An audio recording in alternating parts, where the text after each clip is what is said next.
एक छोटे से गांव में बहने वाली नदी को लोग कालरात्रि नदी के नाम से जानते थे।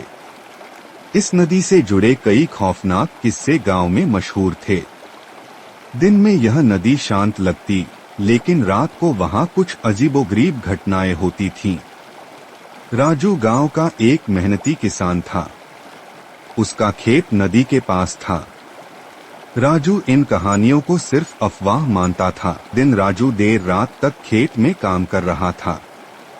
अचानक उसने नदी के पास से किसी औरत के रोने की आवाज सुनी।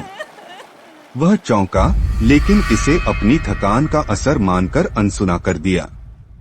अगले दिन जब राजू ने यह बात गांव वालों को बताई तो वे डर गए। उन्होंने उसे चेतावनी दी, राजू, रात को नदी के पास मत जाया करो। वह जगह अशुभ है। लेकिन राजू उनकी बातों को हंसकर टाल गया। कुछ दिनों बाद राजू फिर से देर रात खेत में था।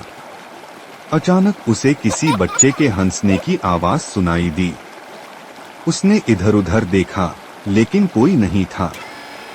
डरते हुए उसने जल्दी जल्दी अपना काम खत्म किया और घर लौट आया। गांव के एक बुजुर्ग ने राजू को बताया कि कई साल पहले एक नवविवाहित जोड़ा इस नदी में डूब गया था। लोग कहते हैं कि उनकी आत्माएं आज भी नदी के पास भटकती है। राजू ने गांव वालों की बातों को चुनौती मान लिया। उसने तय किया कि वह रात भर नदी के पास रहेगा और यह साबित करेगा कि भूत प्रेत जैसी कोई चीज नहीं होती।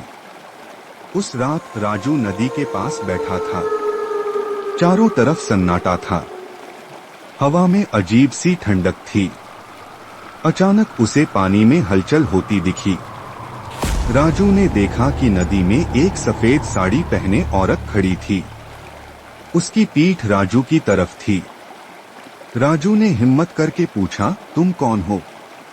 यहाँ इस समय क्या कर रही हो? औरत धीरे धीरे पलटी।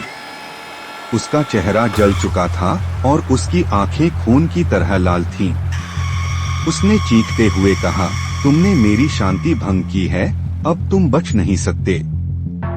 डर से कांपते हुए राजू ने वहां से भागने की कोशिश की, लेकिन उसके पैर जैसे जड़ हो गए।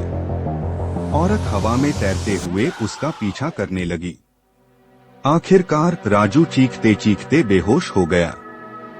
सुबह गांव के कुछ लोग उसे खोजते हुए नदी के पास पहुंचे और उसे बेहोशी की हालत में पाया।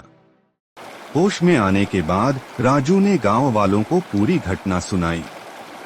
उसकी बात सुनकर सबके रोंगटे खड़े हो गए। गांव वालों ने बताया कि कई लोग पहले भी रात में नदी के पास गए थे, लेकिन कुछ वापस नहीं लौटे।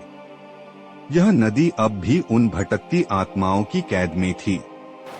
गांव वालों ने नदी के पास एक मंदिर बनवाया और पूजा अर्चना शुरू की। राजू ने भी कसम खाई कि वह अब कभी रात में नदी के पास नहीं जाएगा। आज भी अगर कोई गलती से रात में कालरात्रि नदी के पास जाता है तो उसकी चीखें सुनाई देती हैं। कहते हैं, जो एक बार उस आत्मा के जाल में फंस जाता है, वह कभी वापस नहीं लौटता।